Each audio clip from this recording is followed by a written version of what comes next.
जय श्री कृष्ण। राधे राधे। भगतजनों, आज हम सब श्रीमद् भगवद गीता के तीसरे अध्याय का महात्म्य सुनेंगे। सर्वप्रथम भगवान का सुमरण करते हुए सब बोलिए श्री राधे कृष्णाभ्याम नमो नमः।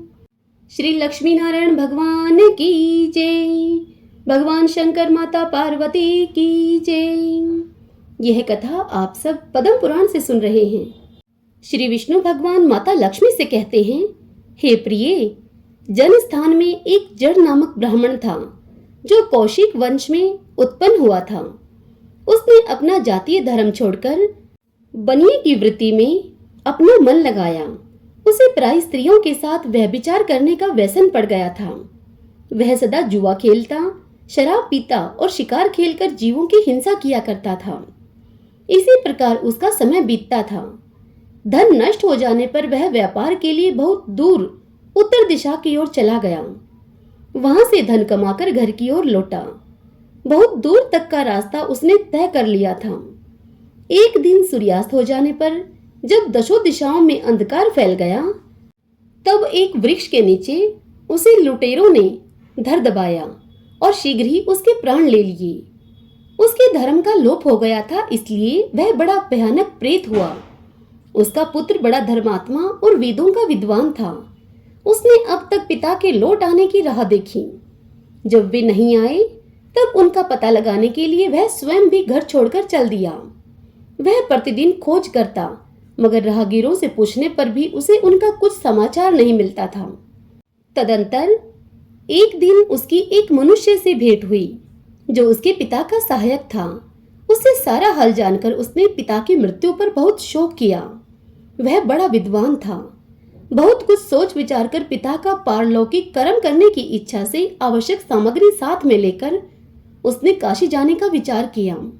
मार्ग में 7-8 मुकाम डालकर वह 9वें दिन उसी वृक्ष के नीचे पहुंचा जहां उसके पिता मारे गए थे। उस स्थान पर उसने संध्या उपासना की और गीता के तीसरे अध्याय का पाठ किया। इसी समय आकाश में बड़ी भयानक आवाज हुई। उसने अपने पिता को भयंकर आकार में देखा।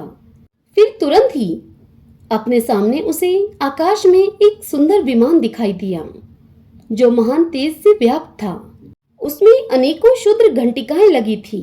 उसके तेज से समस्त दिशाएं आलोकित हो रही थी। यह दृश्य देखकर उसके चित्त की व्याग्रता दूर हो गई। उसने विमान पर अपने पिता को दिव्य रूप धारण किए हुए विराजमान देखा। उनके शरीर पर पीतांबर शोभा पा रहा था और मुनिजन उनकी स्तुति कर रहे थे।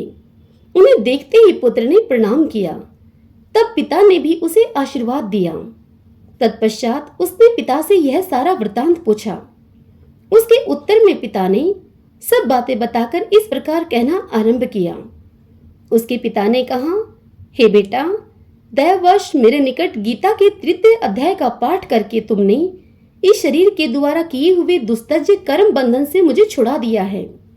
अतः अब तुम घर पर लौट जाओ, क्योंकि जिसके लिए तुम काशी जा रहे थे वह प्रयोजन इस समय तृतीय अध्याय के पाठ से ही सिद्ध हो गया है।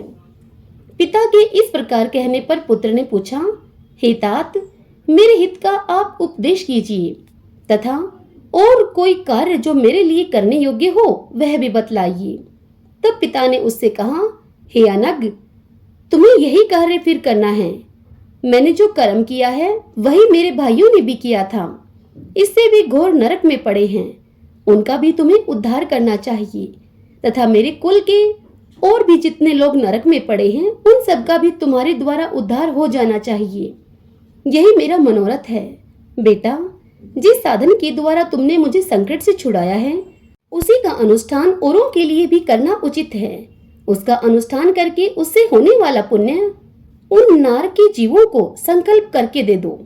इससे वे समस्त पूर्वज मेरी ही तरह यातना से मुक्त होकर स्वल्प काल में ही श्री विष्णु के परम पद को प्राप्त हो जाएंगे। पिता का यह संदेश सुनकर पुत्र ने कहा, हे तात, यदि ऐसी बात है और आपके भी ऐसे ही रुचि है तो मैं समस्त नार के जीवों का नरक से उद्धार कर दूंगा।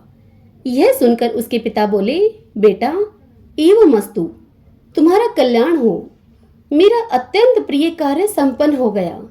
इस प्रकार पुत्र को आश्वासन देकर उसके पिता भगवान विष्णु के परम धाम को चले गए। तत्पश्चात वह भी लौटकर जनस्थान में आया और परम सुंदर भगवान श्री कृष्ण के मंदिर में उनके समक्ष बैठकर पिता के आदेश अनुसार गीता के तीसरे अध्याय का पाठ करने लगा। उसने नारकी जीवों का उद्धार करने की इच्छा से गीता पाठ जनित सारा पुण्य संकल्प करके दे दिया। इसी बीच में भगवान विष्णु के दूत यातना भोगने वाले नारकी जीवों को छुड़ाने के लिए यमराज के पास गए। यमराज ने नाना प्रकार के सत्कारों से उनका पूजन किया और कुशल क्षेम पूछे। तब वे बोले, धर्मराज, हम लोगों के लिए सब और आनंद ही आनंद है। इस प्रकार सत्कार करके पितरलोक के सम्राट परम बुद्धिमान यमन ने विष्णु दूतों से यमलोक में आने का कारण पूछा। तब विष्णु दूतों ने कहा, यमराज, शेष शैया पर शयन करने वाले भगवान विष्णु ने हम लोगों को आपके पास कुछ संदेश देने के लिए भेजा है। भगवान हम लोगों के मुख से आपकी कुशल क्षेम पूछते हैं और यह भी आज्ञा देते हैं कि आप नरक में पड़े हुए समस्त प्राणियों को छोड़ दें। अमित तेजस्वी भगवान विष्णु का यह संदेश सुनकर यमन ने मस्तक झुकाकर उसे स्वीकार किया और मन ही मन कुछ सोचा। तत्पश्चात मदो उन्मत्त नारकी जीवों को नरक से मुक्त देखकर उनके साथ ही वे भगवान विष्णु के वास स्थान को चले। यमराज श्रेष्ठ विमान के द्वारा जहाँ क्षीर सागर हैं वहां जा पहुंचे। उसके भीतर कोटि कोटि सूर्यों के समान कांतिमान नील कमल दल के समान श्याम सुंदर लोकनाथ जगतगुरु श्री हरि का उन्होंने दर्शन किया। भगवान का तेज उनकी शैया बने हुए शेषनाग के फनों की मणियों के प्रकाश से दुगना हो रहा था। वे आनंद युक्त दिखाई दे रहे थे। उनका हृदय प्रसन्नता से परिपूर्ण था। भगवती लक्ष्मी अपनी सरल चितवन से प्रेम पूर्वक उन्हें बारंबार निहार रही थी। चारों ओर योगीजन भगवान की सेवा में खड़े थे। उन योगियों की आंखों के तारे ध्यानस्थ होने के कारण निश्चल प्रतीत होते थे। देवराज इंद्र अपने विरोधियों को परास्त करने के उद्देश्य से भगवान की स्तुति कर रहे थे। ब्रह्मा जी के मुख से निकले हुए वेदांत वाक्य मूर्तिमान होकर भगवान के गुणों का गान कर रहे थे। भगवान पूर्णतः संतुष्ट होने के साथ ही समस्त योनियों की ओर से उदासीन प्रतीत होते थे। जीवों में से जिन्होंने योग साधन के द्वारा अधिक पुण्य संचय किया था, उन सबको एक ही साथ वे कृपा दृष्टि से निहार रहे थे। भगवान अपने सर्वभूत अखिल चराचर जगत को आनंद पूर्ण दृष्टि से आमोदित कर रहे थे। शेषनाग की प्रभा से उद्भाषित एवं सर्वत्र व्यापक दिव्य विग्रह धारण किए हुए नील कमल के सदृश श्याम वर्ण वाले श्रीहरि ऐसे जान पड़ते थे मानो चांदनी से घिरा हुआ आकाश सुशोभित हो रहा हो। इस प्रकार भगवान की झांकी करके यमराज अपनी विशाल बुद्धि के द्वारा उनकी स्तुति करने लगे। यमराज बोले, संपूर्ण जगत का निर्माण करने वाले परमेश्वर, आपका अंतःकरण अत्यंत निर्मल है। आपके मुख से ही वेदों का प्रादुर्भाव हुआ है। आप ही विश्वरूप और इसके विधायक ब्रह्मा हैं। आपको नमस्कार है। अपने बल और वेग के कारण जो अत्यंत दुर्दर्श प्रतीत होते हैं, ऐसे दानवेंद्रों का अभिमान चूर्ण करने वाले भगवान विष्णु को नमस्कार है। पालन के समय सतोमय शरीर धारण करने वाले विश्व के आधारभूत सर्वव्यापी श्रीहरि को नमस्कार है। समस्त देहधारियों की पातक राशि को दूर करने वाले परमात्मा को प्रणाम है। जिनके ललाटवर्ती नेत्र के तनिक सा खुलने पर भी आग की लपटें निकलने लगती हैं, उन रुद्र रूपधारी आप परमेश्वर को नमस्कार हैं। आप संपूर्ण विश्व के गुरु, आत्मा और महेश्वर हैं। अतः समस्त वैष्णव जनों को संकट से मुक्त करके उन पर अनुग्रह करते हैं। आप माया से विस्तार को प्राप्त हुए अखिल विश्व में व्याप्त होकर भी कभी माया अथवा उससे उत्पन्न होने वाले गुणों से मोहित नहीं होते। माया तथा माया जनित गुणों के बीच में स्थित होने पर भी आप पर उनमें से किसी का प्रभाव नहीं पड़ता। आपकी महिमा का अंत नहीं है, क्योंकि आप असीम हैं। फिर आप वाणी के विषय कैसे हो सकते हैं? अतः मेरा मौन रहना ही उचित है। इस प्रकार स्तुति करके यमराज ने हाथ जोड़कर कहा, हे जगत गुरु, आपके आदेश से इन जीवों का गुण रहित होने पर भी मैंने छोड़ दिया है। अब मेरे योग्य और जो भी कार्य हो उसे बतलाइए।